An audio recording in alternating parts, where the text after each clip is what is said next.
भाजपा पश्चिम बंगाल में सरकार बनाकर श्यामा प्रसाद मुखर्जी को असली श्रद्धांजलि देगी। सुनिए। बीजेपी के राष्ट्रीय प्रवक्ता प्रेम शुक्ला जी हमारे साथ में मौजूद है। प्रेम जी, जो एग्जिट पोल का जो रुझान है, ऐसा लगता है कि आसाम और पश्चिम बंगाल दोनों जगह बीजेपी सरकार बनाने जा रही है।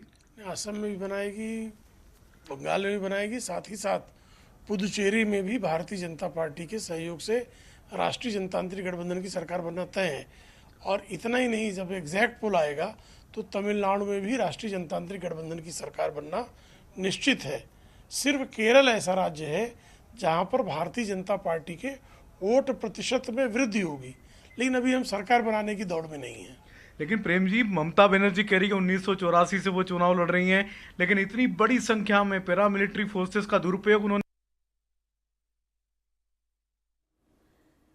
तो वहीं बीजेपी के राष्ट्रीय प्रवक्ता आरपी सिंह ने भी पश्चिम बंगाल में जीत का दावा किया। इंडिया न्यूज से खास बातचीत में उन्होंने कहा, पहली बार फ्री एंड फेयर इलेक्शन हुए, जिसकी वजह से बीजेपी इस बार यहां सरकार बनाने जा रही है। सुनिए।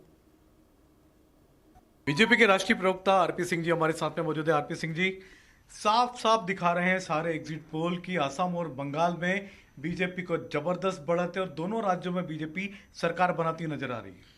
असम में जो हमने पिछले 10 सालों में काम किया उसका आउटकम है कि इस बार हमको फिर वापस से आशीर्वाद मिल रहा है। और बंगाल के अंदर जिस प्रकार से ममता बनर्जी की सरकार वहाँ पर गुंडा राज चला रही थी, जिस प्रकार से कट। बढ़ते आगे, केंद्रीय गृह मंत्री अमित शाह का भी एक्स पर पोस्ट सामने आ गया है। कल 2 दिवसीय दौरे के लिए होंगे लद्दाख रवाना। भगवान बुद्ध के अवशेषों की प्रदर्शनी में लेंगे भाग। भगवान बुद्ध के अवशेषों की पहली अंतर्राष्ट्रीय प्रदर्शनी है। 1 मई से शुरू हो रही है अवशेषों की प्रदर्शनी।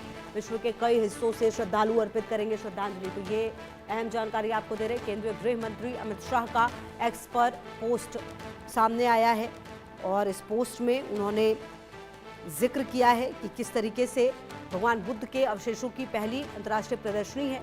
1 मई से ये जो प्रदर्शनी है वो शुरू होगी। और यहाँ पर आपको बता दें, अमित शाह ने ये जानकारी खुद दी है। इस पूरे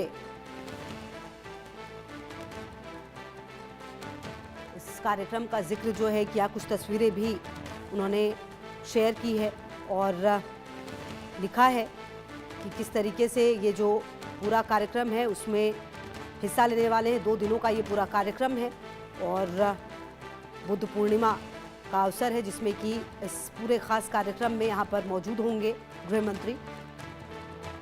1 मई से अवशेषों की प्रदर्शनी शुरू हो रही है और केंद्रीय गृह मंत्री का एक्स पर पोस्ट सामने आया है।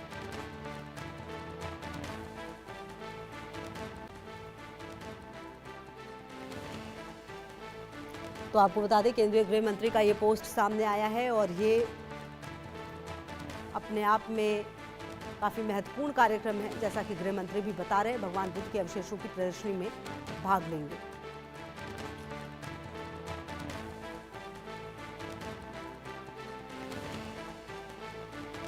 और आपको बता दें कि इस पूरे कार्यक्रम में हिस्सा लेंगे। 2 दिनों का ये जो कार्यक्रम होगा, गृह मंत्री उसमें हिस्सा लेने वाले हैं।